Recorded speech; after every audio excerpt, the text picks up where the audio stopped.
ஒரு புள்ள பசியாக இருந்தால் முதல்ல அதுக்கு சாப்பாடு தான் ஃபஸ்ட்டு கொடுக்கணும். அதுக்கு போய் பட்டு சட்டை போட்ட பிரயோஜனம் கிடையாது. சொல்லுங்க ஆமென். பசியில் கிடக்கிற மனுஷனுக்கு சாப்பாடு தான் ஃபஸ்ட்டு, அதுக்கு பட்டு சட்டை தேவையில்லை. அதுக்கு முதல்ல உயிர் பிழைக்கணும், அதுக்கு பிறகு தான் அதுக்கு நல்ல சட்டை. சொல்லுங்க அல்லேலூயா. ஸ்தோத்திரம். அவர் கிருபை என்றும் உள்ளது. ஸ்தோத்திரம். ஒரு முக்கியமான தேவ ஆசீர்வாதத்துக்குள்ள கிருபையுள்ள வார்த்தையை என் ஆத்துமாவில் வைத்தார். அப்போஸ்தலர் நடவடிக்கைகளுடைய புத்தகத்தில் நேற்று கவனித்தோம் 10ஆம் அதிகாரத்தில். ஸ்தோத்திரம். அதை திருப்புவோம். அப்போஸ்தலர் நடவடிக்கைகளுடைய புத்தகம் 10ஆம் அதிகாரம். ஸ்தோத்திரம். ஆண்டவரே, கொர்நேலியுங்கிற மனிதனை குறித்து ஆண்டவர் பைபிளில் அருமையாக எழுதி வைத்திருக்கிறார். அதில் ஒரு சிறிய பகுதியை நம்ம கவனிக்க போகிறோம். முதல் வார்த்தையிலிருந்து வாசிங்க. இத்தாலியா பட்டாளம் எண்ணப்பட்ட பட்டாளத்திலே 100க்கு அதிபதியாகிய கொர்நேலியும் என்னும் பெயர் கொண்ட ஒரு மனுஷன் செசரியா பட்டணத்திலே இருந்தான். அவன் தேவ பக்தியுள்ளவனும் தன் வீட்டார் அனைவரோடும் தேவனுக்கு பயந்தவனுமாய் இருந்து ஜனங்களுக்கு மிகுந்த தருமங்களை செய்து எப்பொழுதும் தேவனை நோக்கி ஜெபம் பண்ணி கொண்டிருந்தான். பகலில் ஏறக்குறைய 9ஆம் மணி நேரத்திலே தேவனுடைய தூதன் தன்னிடத்தில் வரவும் கொர்நேலியுவே என்று அழைக்கவும் பிரத்யட்சமாக தரிசனம் கண்டு. ஆமென். சத்தமா சொல்லுங்க அல்லேலூயா. ஏதோ பாஸ்டர் ஒரு பழைய பிரசங்கத்தை அடிச்சு விடுறார், அப்படி இல்லை. ஒரு புது பிரசங்கத்தை பண்ணலாம், அது ஒரு பிரச்சனையே இல்லை. சொல்லுங்க ஆமென். ஆனால் தேவனுடைய பரிசுத்த ஆவியானவர் இந்த வார்த்தைகளில் உயிரை வைத்திருக்கிறார், நம்மை உயிர்ப்பிக்க விரும்புகிறார். முதல் குறிப்பு சொல்லுங்க ஆமென். தயவு செய்து சொல்கிறேன், உங்கள் குடும்பத்தை எத்தனை பேர் கவனிக்கிறீங்க? சொல்லுங்க ஆமென். குடும்பத்தில் எத்தனையோ பேர் நம்முடைய குடும்பத்தில் உள்ள நபர்களை நாம் இழந்து விடுகிறோம்னா அவங்க மரித்து போனார்கள் அர்த்தம் இல்லை. குடும்பத்தில் அநேகரை நாம் இழந்து விடுகிறோம் அப்படின்னா அவங்க இறந்து போயிட்டாங்கன்னு அர்த்தம் கிடையாது. சொல்லுங்க ஆமென். அவர்கள் தேவனை வேண்டாம் என்று சொல்லி விலகி போனவர்கள், கர்த்தர் வேண்டாம்னு இருட்டை நோக்கி போனவர்கள். ஆண்டவர் எனக்கு வேணாம், அவருடைய வழி வேண்டாம், அவருடைய பரிசுத்த சத்தியம் வேண்டாம், ஜெபம் வேண்டாம், ஆராதனை வேண்டாம், தேவன் இந்த பூமியில ஏற்படுத்தின சபை வேண்டாம், ஐக்கியம் வேண்டாம், திருவிருந்து ஆராதனை வேண்டாம் என்று அவர்கள் விலகி போனவர்கள். சொல்லுங்க ஆமென். இது பாஸ்டர், இதுக்கு ஏதாவது விளைவு இதுக்கு எப்போ தெரியும்? நிச்சயமா தெரியும். சொல்லுங்க ஆமென். மிக நிச்சயமாய் தெரியும். அவருடைய மரணத்தில் தெரியும். அவரும் நம்மளை பார்த்து தான் துணி பிடித்திருக்கிறாரு, நல்லா படிச்சிருக்கிறாரு, வண்டியில் போறாரு, நல்லா சாப்பிட்றாரு, அவருக்கு எந்த குறைச்சல் கிடையாது. அவரும் கார் வச்சிருக்காரு, எவ்வளோ வண்டி வச்சிருப்பாரு, ஒரு பதவியில் இருப்பார், வீடு வச்சிருப்பாரு, பேங்க்ல பணம் போட்டிருப்பாரு, ஒன்றும் சாப்பிட சிரமப்படுறவர் இல்லை. சொல்லுங்க அல்லேலூயா. அதனால் நிச்சயமாய் அவருடைய மரணத்தில் தெரியும். சொல்லுங்க அல்லேலூயா. அதனால தான் நான் நிறைய இடத்துல அந்த சரியில்லாத இடங்களுக்கு போய் ஜெபம் பண்ண விரும்புறதே இல்லை. அந்த பாவத்துக்கு நீ உடன்படாத. அவன் தேவனை தேடலை, அங்கே போய் நீ போய் ஜெபம் பண்ணாத. நிறைய நேரங்களில் எனக்கு விருப்பமே இருக்காது. உயிரோடு இருக்கையில் அவன் கடவுளை தேட விருப்பம் கிடையாது, தேவனுக்கு பயந்து நட விருப்பம் கிடையாது, கர்த்தருக்கு பயந்து நடக்க இந்த பூமியில் உயிரோடு இருக்கையில் விருப்பம் கிடையாது, ஒரு வாயை திறந்து இயேசு நல்லவர் ஜெபிக்க விருப்பம் கிடையாது, ஞானஸ்நானம் எடுக்க விருப்பம் கிடையாது, தேவனுக்கு பயந்து நடக்க சொல்லுங்க ஆமென் விருப்பம் கிடையாது. மரணத்துக்கும் மனுஷனுக்கும் எவ்வளவு நேரம் வித்தியாசம் யார் சொல்லுவா? சீக்கிரம் சொல்லுங்க. சாகிறதுக்கும் உயிரோடு இருக்கிறதுக்கும் எவ்வளவு இடைப்பட்ட தூரம்? எவ்வளவு சொல்லுங்க. ஒன்றும் தப்பு இல்லை. தெரியாதுன்னே வச்சுக்கிறோம். இப்போ நான் விழுந்து ஹார்ட் அட்டாக்ல விழுந்து செத்து போயிட்டேன்னு சாகிறதுக்கு எவ்வளவு நேரம் ஆகும்? இமைப்பொழுதுல டாக்டர் போய் சோதிப்பார், கொஞ்ச நேரம் துடிக்கும், செத்த பிறகு இருதயம் துடிச்சுக்கிட்டு தான் இருக்கும். ஷட் டவுன் ஆகணும்ல கம்ப்யூட்டரு, அப்படிதான் மனுஷனை வச்சிருக்கிறாரு. கம்ப்யூட்டர் நீங்கள் ஷட் டவுன் பண்ணீங்கன்னா அப்படியே ஸ்லோவாக ஷட் டவுன் ஆகும். நமக்கும் அப்படிதான் இருதயம்லாம் துடிச்சிக்கிட்டு இருக்கோம். நம்ம பதறி அடித்து ஆஸ்பத்திரி போனோன்னு அவர் சொல்லுவார், பாஸ்டர் அங்கே இறந்து போயிட்டாரு, இல்லை கன்ஃபர்மேஷனுக்காக வந்தோம், பெட்டியில் வச்ச பிறகு சோத்திரம் சொன்னார்னா பெட்டி செலவு வேஸ்ட்டாக போகுமே. இல்லை போயிட்டார், தைரியமாக கொண்டு போங்க, வேலையெல்லாம் செய்யுங்க. விளையாட்டுக்கு இல்லை. சொல்லுங்காமே உயிரோடு இருக்கிறதுக்கும் சாகிறதுக்கும் உள்ள நேரம் பெரிய அளவு கிடையாது. விழுந்த உடனே ஆத்துமா ஜீவன் பிரிஞ்சிடும், உள்ளான மனுஷன் பிரிஞ்சிடும். சொல்லுங்க அல்லேலூயா. பைபிள் அது ஆன்மான்னு கூட சொல்லலை, உள்ளான மனுஷன் கர்த்தர் சொல்லுகிறார். அதுக்கு தான் அவர் வெயிட் கொடுக்குறாரு. ஃபேர் அண்ட் லவ்லி போட்ட இந்த முகத்துக்கு இல்லை, டை அடித்த மண்டைக்கு இல்லை. அவர் வெயிட் கொடுக்கறது இந்த உள்ளான மனுஷன், இன்னர் மேன். அதனால தான் பைபிள் சொல்கிறது உள்ளான மனுஷனில் வல்லமையாய் பலப்படவும் சொல்றார். உள்ளான மனுஷனில் வல்லமையாய் பலப்படவும் தெய்வ வசனம் சொல்லுது. உள்ளான மனுஷன் இன்னர் மேன். சொல்லுங்க அல்லேலூயா. அது ஆவி கிடையாது. அப்படின்னா தான் ரஷ்யாவில் பம்பு வச்சு காத்தடிச்சு விட்டுருவானே, செத்து போன தலைவர்களுக்கு பூரா காத்தடிச்சு கிளப்பிடுவானே. ஆவி கிடையாது, உள்ளான மனுஷன். சொல்லுங்காமே. இன்னும் நீங்கள் புரிந்து கொள்றதுக்காக சொல்லுகிறேன் தெளிவா. நல்லா இருக்கிறாரு, திடீர்னு புத்தி சுவாதீனம் இல்லாமல் போயிடுது. அதே சரீரம், அதே கண்ணு, அதே படித்த சர்டிஃபிகேட்டு எல்லாம் அவர்கிட்ட இருக்கும். ரோட்டில் அலைஞ்சிக்கிட்டு இருப்பார். இங்கே ஒருத்தர் இருக்கிறார், ரொம்ப நாளைக்கு முன்னாடி ஒரு பெரிய என்னென்னமோ படித்தவர், அவர் எப்போ பார்த்தாலும் சரி இங்கிலீஷில் பேசுவார், பேனா கேட்பார், எழுதுவார், ஓடியாந்து சார் ஒரு 20 ரூபா கொடுங்க கேட்பார், என்னென்னமோ பேசுவார். அவருடைய உள்ளான மனுஷன் ப்ரொலாப்ஸ் ஆயிடுச்சு. சொல்லுங்க ஆமென். நம்மளை இயக்குறது இந்த சரீரம் கிடையாது, உள்ளான மனுஷன். சொல்லுங்க ஆமென். உள்ளான மனுஷன், இன்னர் மேன், உள்ளான மனுஷன். அதனாலதான் உள்ளான மனுஷனில் வல்லமையாய் பலப்படவும் சொல்லப்பட்டிருக்கு. சீக்கிரம் வாசிங்க பார்ப்போம். நீங்கள் அவருடைய ஆவியினாலே உள்ளான மனுஷனில் வல்லமையாய் பலப்படவும் விசுவாசத்தினாலே கிறிஸ்து உங்கள் இருதயங்களில் வாசமாயிருக்கவும் நீங்கள் அன்பில வேரூன்றி நிலை பெற்றவர்களாகி சகல பரிசுத்தவான்களோடும் கூட போதும். இது பரிசுத்தவான்களுக்கு இங்கே கவனிக்கும் போது ஒரு மிக முக்கியமான குறிப்பு. ஆண்டவருடைய பிள்ளைகள் சொல்லுங்க ஆமென். அதை குறித்து அக்கறைப்படுறதில்லை. ஒரு மனுஷன் ரட்சிக்கப்படாத மனுஷனாய் தேவன் வேண்டாம் என்கிற இருதயத்தோடு, தேவன் எனக்கு வேண்டாம், சபை வேண்டாம், விசுவாசம் வேண்டாம், பரிசுத்தம் வேண்டாம், ஜெபம் வேண்டாம், திருவிருந்த ஆராதனை வேணாம், கர்த்தருக்கு பயந்து நடக்கிறது வேணாம், என் இஷ்டப்படி நான் வாழ்வேன் இந்த பூமியில வாழு. சொல்லுங்க ஆமென். தயவுசெய்து சுந்தர் சிங்குடைய புஸ்தகம் படிங்க. அற்புதமான புஸ்தகம். நிறைய கைலாச மகாரிஷிங்கிற புஸ்தகம் எழுதியிருக்கிறார். நிறைய ஆவிக்குரிய புஸ்தகங்கள், நல்ல புஸ்தகங்கள் எழுதின சுந்தர் சிங். பெரிய கோடீஸ்வர குடும்பத்தில் பிறந்த மனுஷன், பரிய பக்திமான். இயேசுவை கண்டபோது சொல்லுங்க அல்லேலூயா, காலையில சாகணுன்னு இருக்கிறார். இந்த புஸ்தகம் அருமையான அற்புதமான புஸ்தகம். பாராயணம் பண்ணேன்னு சொன்னார். அந்த அந்த இது அந்த சீக்கியருடைய கிரந்தம், அந்த ராமாயணம், இந்த மாதிரி புஸ்தகங்கள் எல்லாம் நான் படிச்சுட்டு, அப்படியே தாய் இறந்து போயிட்டாங்க, சகோதரன் இறந்து போயிட்டார், வீட்டில் வரிசையாக இறந்துனார். இவரும் வாழ விருப்பம் இல்லை, ஆத்ம சாந்தியை தேடி ஒவ்வொரு மடமாக அலைகிறார். சமாதானமே இல்லை, ஆனால் பணம் இருக்கு. பெரிய கோடீஸ்வரனுடைய மகன், எல்லா இடத்துக்கும் அலைஞ்சிட்டு இனிமேல் எனக்கு உயிரோடு இருக்க வேணாம், எனக்கு சமாதானம் இல்லை, தாய் இறந்து சகோதரன் இறந்து வரிசையாக சாவு, எனக்கு உயிரோடு இருக்க பிடிக்கல சொல்றார் சாட்சியில். எல்லாம் அந்த இதெல்லாம் தியானம் பண்ணி குளிச்சுட்டு காலையில் அவருடைய வீட்டு வழியாய் போகிற ரயிலில் விழுந்து நான் செத்து போயிடுவேன். அவர் வீட்டு வழியில் காலையில் அந்த ட்ரெயின் போகும், அதில் நான் விழுந்து செத்துருவேன், அவ்வளோதான், எனக்கு எதுவுமே வேண்டாம். அருமையானது சாட்சி சொல்கிறாரு. ரொம்ப கிறிஸ்தவ பள்ளிக்கூடத்தில் படித்தவர். கிறிஸ்தவ பள்ளிக்கூடத்தில் படிக்கும்போது பைபிளை பிச்சு எரிஞ்சு தீ வச்சு கொளுத்திருக்கிறார். எங்களுக்கு இந்தியாவில் ராமாயணம் இருக்குது, மகாபாரதம் இருக்குது, கிரந்தம்னு எனக்கு வேதமே இருக்குது. இந்த அந்நிய மிஷினரிகள், அப்போ கிறிஸ்தவ மிஷினரிகள் தான் பள்ளிக்கூடம் நடத்தினார்கள். அந்நிய மிஷினரிகள் நடத்துகிற இந்த பாடசாலையின் கொடுக்குற இந்த இயேசுநாதரை பற்றியெல்லாம் எனக்கு வேண்டியதே இல்லை. அவர் செய்கிறது தப்புன்னு கிழிச்சு தீ வச்சு கொளுத்தினவர். சொல்லுங்க அல்லேலூயா. தீயை வச்சு கொளுத்திட்டு கடைசியில் செத்து போகிறேன்னு இருக்கும்போது சொல்லுகிறார், விடியவும் கிடையாது, அந்த ட்ரெயின் வர்றது கொஞ்ச நேரம், ஆனால் ஆண்டவரை அவர் காண்கிறார், இயேசுவை தன்னுடைய அறையில் காண்கிறார், இயேசு கிறிஸ்து பிரசன்னமாகிறார். சொல்லுங்க அல்லேலூயா. அவர் சொல்றார், வெளியே போய் பார்த்தா எதுவும் அதுக்குள்ளேயும் விடிஞ்சிருச்சா, அதுக்குள்ளேயும் சீக்கிரமா விடிஞ்சிருச்சான்னு பார்த்தா வெளியே இருட்டா இருக்கு.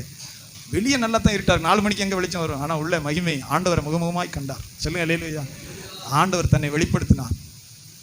அவர் சொல்றார், ஓடி போய் தன் தகப்பனார்கிட்ட சொன்னாராம், நான் இன்னைக்கு ஒரு கிறிஸ்தவர், ஒரு நொடியில் என் ஆன்மாவை சமாதானம் நிரப்பியது, தேவனை கண்டபோது என்னுடைய உள்ளம் சந்தோஷத்தினாலும் சமாதானத்தினாலும் நான் தேடிக்கொண்டிருந்த சந்தோஷமும் சமாதானம் என் உள்ளத்தை நிரப்பினதுன்னு சொல்றார். சொல்லுங்க அல்லேலூயா. ஓடி போய் சொன்னார் தகப்பனை எழுப்பி, நான் இன்றைக்கு ஒரு கிறிஸ்தவன், நீ போய் படு, கொஞ்ச நாளைக்கு முன்னாடி தானே பைபிளை எரிச்ச, பிச்சு வீசினேன், போய் படுறான்னு சொன்னாராம். சொல்லுங்க அல்லேலூயா. அவரை மாற்றவே இல்லை, முடியல. கடைசியில் அவருடைய வீட்டார் விஷம் வைத்தார்கள். நம்ம ஜாதிக்கு இவன் கேவலம், சீக்கிய மதத்துக்கு இவன் கேவலமாக இருக்கிறான், இவனுக்கு விஷத்தை வச்சு கொள்ளு சொல்கிறார். என் அண்ணன் மனைவி விஷம் வச்சுட்டு என்னை அனுப்பிட்டாங்க. ஒரு பாஸ்டர் ஒரு போதவருடைய வீட்டில் வந்து விழுந்தாராம். அப்போ அந்த பாஸ்டர் மனைவி போய் ஜெபம் பண்ணி, ராத்திரியெல்லாம் ஜெபம் பண்ணி, அந்த சாட்சியெல்லாம் படிக்கணும். சொல்லுங்க அல்லேலூயா. பர்மாவில் இருந்த கடவுளை அறியாத ஒரு நாத்திகன் டாக்டர், அவர் வந்து சோதிச்சிருக்கிறார் சுந்தர் சிங்கை. சோதிச்சுட்டு ஃபுல்லாக உள்ளே இதாகிடுச்சு, ரத்தமாக வருது, உள்ளே பூரா அவுட்டு, காலையில் வரைக்கும் தேர மாட்டான். இந்த பையன் வாலிபனாக இருக்கிறான், 20 வயசுக்கு கீழே, வச்ச விஷம் ரொம்ப ஸ்ட்ராங்காக இருக்குது, உள்ளே உடஞ்சி ரத்தமாக கொட்டுது, இவன் தேர மாட்டான்னு போயிட்டார் இந்த டாக்டர். என்னால் ஒன்றும் செய்ய முடியாது. இந்த பாஸ்டர் மனைவியும் பாஸ்டர் ராத்திரி உட்காந்து ஜெபம் பண்ணிட்டு இருக்காங்க. சொல்லுங்க அல்லேலூயா. சுந்தர் சிங் சொல்கிறாரு, என்னை மீட்ட என் ஆண்டவரே, என்னை வெளிப்படுத்தின என் தேவனே, எனக்கு ஜீவனை கொடுத்தா நான் உயிருள்ளவரை உடைய ஊழியத்தை செய்வேன், உயிருள்ளவரை நான் உடைய ஊழியத்தை, இயேசு என்னை சந்தித்தார், என்னை ரட்சித்தார், உயிருள்ள வரைக்கும் நான் ஊழியம் செய்வேன். அவ்வளோதான் அவர் ஜெபம் பண்ணது. சொல்லுங்க ஆமென். காலையில் அவர் ஜீவன் பிழைத்தார், சுகமடைந்தார். அந்த டாக்டர் திரும்பி வந்திருக்கு, போய் சொல்லிவிட்டு அந்த டாக்டர் வந்து பார்த்தா அவர் உயிரோடு இருக்கிறத பார்த்துட்டு, அவருக்கு தெரியுமில்ல அனுபவம், அவர் உயிரோடு இருக்கிறத பார்த்துட்டு அவர் முழங்கால் படிட்டு இவருடைய சாட்சியை கேட்டு இயேசுவை ஏற்றுக்கொண்டார். அவர் பர்மாவுக்கு மிஷினரியாக போனார். அந்த டாக்டர் தொழில் செய்யலை. வரலாறு சொல்லுது, இப்படி நான் கண்டதில், ஏன்னா புத்த மதத்தில் அவங்க வணங்கினவர்கள், இப்படி இயேசு இவனை சுகமாக்குவாரா, இது நடக்குமான்னு சொல்லிட்டு பர்மாவுக்கு ஒரு ஊழியத்துக்கு போனார், மிஷினரியாக போயிட்டார். சத்தமாக சொல்லுங்க அல்லேலூயா. நான் ஏதை சொல்கிறேன்னா, ஆண்டவருடைய சமூகத்தில் ஒரு மிக முக்கியமான குறிப்பு, ரட்சிப்பு மிக மிக முக்கியமானது. சொல்லுங்க அல்லேலூயா. இந்த சுந்தர் சிங் சொல்லும்போது நிறைய புத்தகங்கள், ஆவிக்குரிய புத்தகங்கள் எழுதுறான். அதனால மரித்த உடனே மனுஷனை ஆண்டவர் நரகத்தில் தர்றதில்லை, தானே அவன் போவான். ஏன்னா இந்த பூமியில பரிசுத்தத்தை விரும்பாதனால அவன் வெளிச்சத்தை நோக்கி போக மாட்டான் சொல்றார். நிறைய ஊமைகளை சொல்கிறார். மண்பானை பச்சையா இருக்கும்போது தான் அதை உருவத்தை மாற்றலாம், சுட்ட பிறகு மாற்ற முடியாது. மண்பானை ஈரமாக இருந்துச்சுன்னா அந்த குயவன் வச்சு அடித்து வேற ரூபமாக மாற்றிக்கிட்டே இருக்கலாம். மண்பானையை சுட்டாச்சுன்னா அது கதை முடிஞ்சிச்சு. மரித்த பிறகு ஒரு மனுஷனை பரலோகத்துக்கு கொண்டு போக முடியாது, பாவியை. சொல்லுங்க அல்லேலூயா. அவனுடைய கிரியைகளுக்கு தக்க பலன் தான் அவனுக்கு தொடங்கும். அதை ஏமாத்துறதுக்கு தான் ரோமன் கத்தோலிக்கர்கள் உத்திரிக்க ஸ்தலம் சகல பொய்யும் செஞ்சு வச்சிருக்கான். கல்லறையில் போய் வருஷம் வருஷம் இவனை பாவியாகவே வச்சிருக்கிறான். பாவியே வச்சு மோட்ச விளக்கு போடுறது, மந்திரம் சொல்றது, கல்லறையை முழுக விடுறது, எல்லா வேலையும் சாசு செஞ்சுக்கிட்டு இருக்கு. பாவியா இருப்பான், அநியாயக்காரனா இருப்பான், தேவனை தேடாதவனா இருப்பான், குடிகாரன், விச்சாரக்காரன், விக்கிரகாராதனைக்காரன், துணிஞ்சு அநியாயம் செய்கிறவனா இருப்பான். செத்தவன கல்லறை கட்டி நல்ல டைல்ஸ் எல்லாம் ஒட்டிட்டு வருஷம் வருஷம் அதுக்கு மாலையை போட்டு அதுக்கு பெயிண்ட் வேற அடிச்சு ஊதுபத்தியை கொளுத்தி அதுக்கு சாம்பிராணி வேற கொளுத்தி இவன் ஆத்மாவை திசை திருப்புறதுக்கு போப்பாண்டவர்கள் மூலமா செஞ்ச பிசாசு செஞ்ச வேலை, பிசாசுகள் போப்பாண்டவர்கள் மூலமா செஞ்ச வேலைகள். அது பூரா பாவி மரித்தான் நரகத்துக்கு தான் போவான். சொல்லுங்காமே. சுந்தர் சிங் நிறைய புத்தகங்களை சொல்லும்போது, கைலாச மகாரிஷி புத்தகம் வீட்டில் இருந்த அப்படிங்க எல்லாரும் கொடுத்தோம், மையமே எழுதுகிறார்.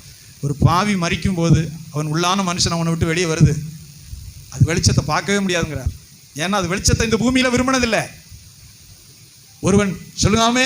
இயேசு சொல்கிறார் யோவான் சுவிசேஷம் 8, இதோ நான் உலகத்துக்கு ஒளியாயிருக்கிறேன், என்னை பின்பற்றுகிறவன் இருளில் நடவாமல் ஜீவ ஒளியை அடைந்திருப்பான். சொல்லுங்காமே. இதோ நான் உலகத்துக்கு ஒளியாயிருக்கிறேன், என்னை பின்பற்றுகிறவன், என்னை நினைக்கிறவன் சொல்லல.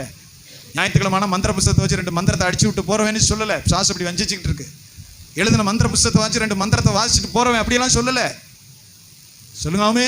இதோ நான் உலகத்துக்கு ஒளியாயிருக்கிறேன், என்னை பின்பற்றுகிறவன். சொல்லுங்க அல்லேலூயா. என்னை பின்பற்றுகிறவன் இருளிலே நடவாமல் ஜீவ ஒளியை அடைந்திருப்பான். சீக்கிரம் வாசிங்க யோவான் 8. மறுபடியும் இயேசு ஜனங்களை நோக்கி நான் உலகத்திற்கு ஒளியாய் இருக்கிறேன், என்னை பின்பற்றுகிறவன் இருளிலே நடவாமல் ஜீவ ஒளியை அடைந்திருப்பான் என்றார். சொல்லுங்க அல்லேலூயா. சத்தமா சொல்லுங்க ஆமென். உண்மையாகவே பரிசுத்தவான்களுக்கு மரணம் அருமையானது. பாஸ்டர் மரண பிரசங்கமா ஒன்றும் தப்பு இல்லை. மரணத்தை நினைக்கும் போது ஒரு பரிசுத்தவான் சந்தோஷப்படுறான். சொல்லுங்க அல்லேலூயா. மரண வேலை வரும்போது நான் எத்தனையோ சாட்சி இருக்கிறது, எத்தனையோ பேரை பார்த்துருக்கிறேன். மரணம் வரும்போது ஒரு பரிசுத்தவானுடைய இருதயம் பூரிக்கும். சொல்லுங்க ஆமென். ஏன்னா தேவன் தாமே கட்டி உண்டாக்கின அஸ்திவாரம் உள்ள வீடு. இந்த பூமியில செய்த கிரியைகளுக்கெல்லாம் பலனளிக்க போகிற நாள் அதுதான். இந்த பூமியில தேவனுக்காக வாழ்ந்த காரியம், தேவனுக்காக செய்த தியாகம், தேவனுக்காக ஏற்றுக்கொண்ட நிந்தனை, அவமானம், ஆண்டவருக்காக ஏற்றுக்கொண்ட சகல துயரம், பாடு. எத்தனை பேர் தெரியுமா சொத்து கொடுக்காம இருக்கான் இயேசு ஏற்றுக்கொண்டதுனால? இன்னைக்கு வடகொரியாவில் எத்தனை பேர் சித்திரவதைப்பட்டுக்கிட்டு இருக்கிறான். சீனாவில் எத்தனை பேர் அண்டர் கிரவுண்ட் சித்திரவதைப்படுகிறான். ரஷ்யாவில் தெரிஞ்சா போதும் கிறிஸ்தவன். வடகொரியாவில எல்லாம் கிறிஸ்தவன் தெரிஞ்சா போதும், வாழ்நாளெல்லாம் சித்திர சாவு. சொல்லுங்க அல்லேலூயா. விளையாட்டு இல்லை. இந்த வடநாட்டில் நொறுக்கிக்கிட்டு இருக்கிறான்.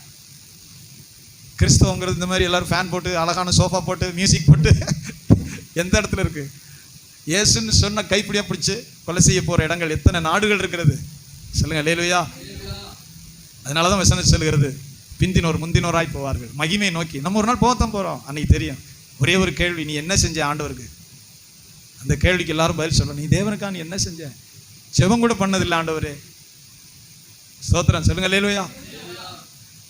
அவர் சொல்லும்போது, இந்த பூமியில மனுஷனுடைய உள்ளான மனுஷன் பிரியும் போது தேவனோய் பின்பற்றி ஆண்டவரை பின்பற்றி நடந்திருக்கிறவர்கள் வெளிச்சத்துல சந்தோஷமாய் போவார்கள்.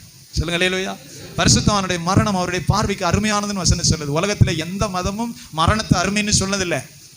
எந்த வேத புஸ்தகமும் மரணம் அருமையானதுன்னு சொன்னதில்லை. பரிசுத்த வேத புஸ்தகம் தான் சொல்லுது, பரிசுத்தவான்களுடைய மரணம் அவருடைய பார்வையில் அருமையாக இருக்கிறது. சொல்லுங்காமே. மரணம் வரும்போது அந்த மகிமை, அவனுடைய எதிர்பார்ப்பு, கர்த்தருடைய தூதர்களை பார்ப்போம். நமக்கு இருக்காதா? ஆபிரகாம் எப்படி இருந்திருப்பாரு, நோவா எப்படி இருந்திருப்பார், மகதலேனா மரியாள் எப்படி இருந்திருப்பார், கிறிஸ்து அவருடைய முகம் எப்படி இருக்கும், அவருடைய 12 சீடர்கள் எப்படி இருப்பார்கள், அவருடைய பரிசுத்தவான்கள் பரலோக மகிமையில எப்படி இருப்பார்கள்? சொல்லுங்க அல்லேலூயா. ஈசாக்கு எப்படி இருந்திருப்பார்?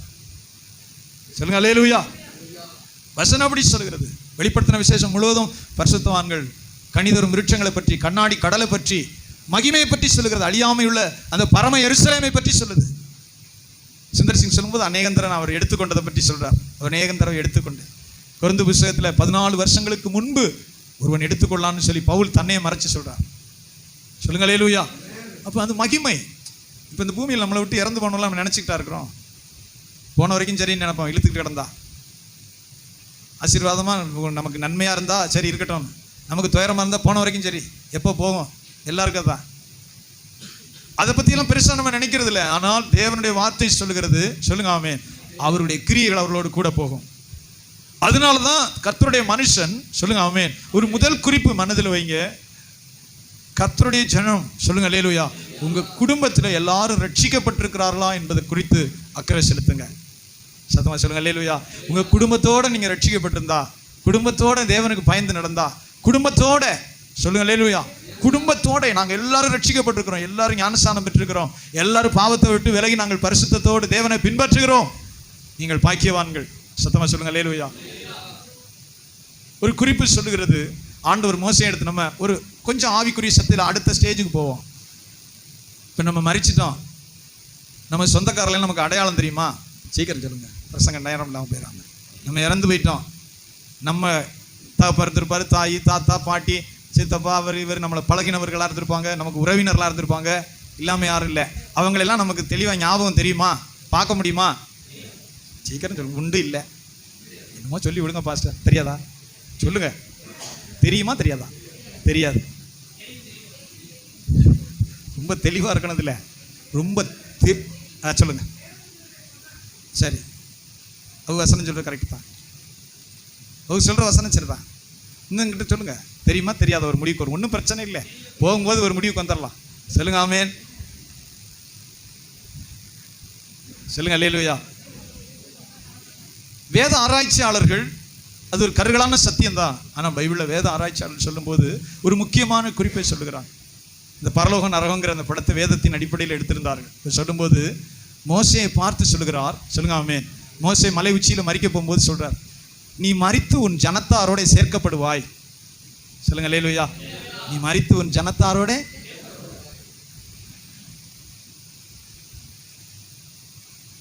ஐஸ்வர்யவான் லாசரு, அதுலயும் ஆண்டவர் சொல்றார், அந்த லாசரு மரித்து தேவனுடைய மகிமையில கொண்டு போய் விடப்படுகிறான்.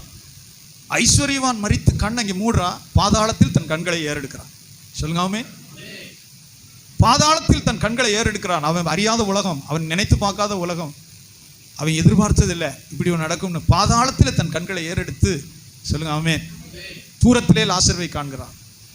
லாசரும் மரிச்சிட்டான், ஐஸ்வர்யவானும் மரிச்சிட்டான். ஆனால் அவனுக்கு சகலமும் ரொம்ப தெளிவாக ஞாபகத்தில் இருக்கு. தன் வீட்டு வாசல்படியில் கிடந்த லாசருவை ரொம்ப கிளியராக அவனுக்கு தெரியுது. அவன் வீட்டு வாசல்படியில் கிடக்கும்போது அவன் சுண்டு வரல தண்ணி கேட்டிருப்பானா லாசரு? ஏன்னா டெய்லி என்ன யூரோப்பியன் டாய்லெட்ல அவன் கழுவிட்டு இருக்கான், கோல்கேட்டில் பல் வளர்க்குறானா லாசரு? குப்பை மேட்டில் டேபிளில் கொண்டு வந்து கொட்டுறது கிடைக்குமான்னு பார்த்துக்கிட்டு இருக்கிறான். டேபிள்ல இருந்து கொண்டு வந்துடுற மிச்சம் மீசாரி கிடைக்குமான்னு பார்த்துக்கிட்டு இருக்கான் லாசரு. அவன் வீட்டு வாசல் இருக்கு, குப்பையில் கிடக்குறான். சொல்லுங்க அல்லேலூயா. குப்பையில் கிடக்குறான் அந்த லாசரு. குப்பையில் கிடக்கிற லாசருக்கு அவன் சுண்டு வரல, ஐஸ்வர்யவான் எதிர்பார்த்ததில்லை. ஆனா இப்ப அவன் சுண்டு வரல, சொல்லுங்க அல்லேலூயா, தண்ணீரில் தோய்த்து என் நாவை குளிர பண்ண கெஞ்சுகிறான். இன்னும் கூட சொல்றான், 5 சகோதரர் எனக்கு பூமியில உண்டுன்னு சொல்றான். மிக முக்கியமானது. ஒரு பாஸ்டர் தான் சொல்லுவார், உயிரோட இருக்கையில நம்மளால ஜெபிக்கவே ஜெபிக்காது, ஆனா நரகத்துக்கு போனா ஜெபிக்குன்னு சொல்லுவார் ஒரு பாஸ்டர். இவன் நரகத்துக்கு போயிட்டான்னா ஜெபிப்பான். இவன் நரகத்துல தள்ளப்பட்டு ஆக்கினையில தள்ளப்பட்டா தன் 5 சகோதரர்களுக்காக ஐஸ்வர்யவான் ஜெபித்தான். அதை இயேசு மறைக்கல. சொல்லுங்க அல்லேலூயா. பூமியில இருக்கும்போது அவன் அப்படி இல்லை.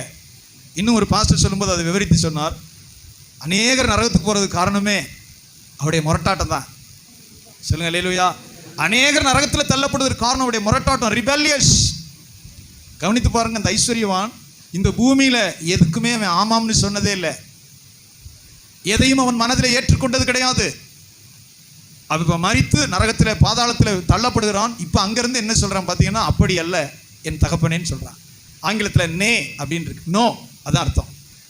ஆபிரகாம் சொல்றதுக்கு கூட என்ன செய்யறான், அப்படி அல்ல ஆபிரகாம் என் தகப்பனே. சொல்லுங்காமே. ஒரு பாஸ்டர் சொல்றாரு, அவனுடைய குணமும் அப்படி சேர்ந்தே போகுது. அவன் இந்த பூமியில் அவன் ஏற்றுக்கொண்டதில்லை, கர்த்தரையும் அவருடைய வார்த்தையும் மனதார ஏற்றுக்கொண்டதில்லை. அவர் பாவியை ரட்சிக்கிறார், அதை ஏற்றுக்கொண்டதில்லை. பரிசுத்தமா நடக்கணும், அதை ஏற்றுக்கொண்டதில்லை. பரலோகம் இருக்கு, அவன் ஏற்றுக்கொண்டதில்லை. நித்திய நரகம் இருக்கிறது, அதை அவன் ஏற்றுக்கொண்டதில்லை. அவன் எப்போது என்ன சொல்லி வந்திருக்கிறான், நே, அல்லது பழைய வார்த்தைக்கு பேர் நே, நோ, இங்கிலீஷ்ல புது வார்த்தை நோ. சொல்லுங்க அல்லேலூயா. இந்த குணம் அவனுக்கு இங்க தொடருது. நரகத்துல தள்ளப்பட்ட பிறகு அப்படி அல்ல என்ன தகப்பன் ஆபிரகாமே, சொல்லுங்க அல்லேலூயா. அப்படி அல்ல. ஆனா இவன் சொன்ன எதுவுமே நடக்கல. அப்படி அல்ல. ஒவ்வொரு தடவையும் அப்படி சொல்ற மாதிரி அப்படி அல்ல, சொல்லுங்க அல்லேலூயா. இவன் தான் பிளான் கொடுக்குறான். இந்த பூமியிலே அவன் எதிர்த்து நின்றவன், தேவனுக்கு எதிர்த்து நின்றவன். தேவனுடைய காரியங்கள் சத்தியங்கள் எல்லாத்துக்கும் எதிர்த்து நிற்பான். தன்னுடைய காரியத்தை மட்டும் நிற்பான், தனக்கு சரி. அவர் நரகத்தில் தள்ளப்பட்ட போது இனி மீட்பில்லைன்னு சொன்னபோது கெஞ்சுகிறான். பூமியில் எனக்கு 5 சகோதரர்கள் உண்டு, சொல்லுங்க அல்லேலூயா. பூமியில் எனக்கு 5 சகோதரர் உண்டு. அவன் என் வீட்டுக்கு அடிக்கடி வந்ததுனால இந்த லாசருவை தெரியும். என் வீட்டுக்கு அவங்க அடிக்கடி வருவாங்க. நான் பணக்காரன், கோடீஸ்வரன், அதனால என் வீட்டு வாசலில் கிடந்த லாசருவை அவங்களுக்கு தெரியும். ஆகவே இந்த லாசருவை நீர் அனுப்பினா, சொல்லுங்க அல்லேலூயா. ஆகவே இந்த லாசருவை அனுப்பு சொல்றாரு. அதெல்லாம் கிடையாது. ஒரு வகையில் சொன்னா, காலையில் 5:30 மணிக்கு ஜெபம் பண்ண அறந்தாங்கில் ஒரு ஆளை வச்சிருக்கேன். நான் அடிக்கடி அதை நினைத்து கொண்டு தான் பிரசங்கம் பண்ணுவேன். கேட்குறான் கேட்கல, எனக்கு கொடுத்த வேலை. இப்போல்லாம் ரொம்ப லேட்டாக விடியறனால 6 மணி. பரலோகம் இருக்குது, நரகம் இருக்குது, பாவம் இருக்குது, இயேசுநாதர் ரட்சிக்க வந்தார் சொல்லிரு. காதுள்ளவன் கேட்க கடவன். எல்லாரையும் காதோட தான் ஆண்டவர் படைத்தார். பிள்ளைகளை பிறக்கும்போது காதோடையும் கேட்கிறதோடையும் தான் படைத்தார். யாருக்கு மனம் இருக்கிறதோ அவன் கேட்பான், சொல்லுங்க அல்லேலூயா. எனக்கு சொல்லலைன்னு ஒருத்தன் சொல்லக்கூடாது, சொல்லுங்க அல்லேலூயா. எனக்கு ஆச்சரியமான சம்பவம் ஒன்று. காலையில் பிரசங்க ரொம்ப பண்ண சோர்வாக இருக்கும், ரொம்ப குளிரும், முந்தின நாள் லேட்டாக தூங்கியிருப்போம், குடும்ப பிரச்சனை இதெல்லாம் தாண்டி ஆண்டவரேன்னு கரெக்டாக முந்தி 5:30 மணி, இப்போ 6 மணிலேருந்து 1/2 மணி நேரம் பிரசங்கம் ஜெபம் பண்ணுவீங்க. மேலே குழாயில் கேட்கும்.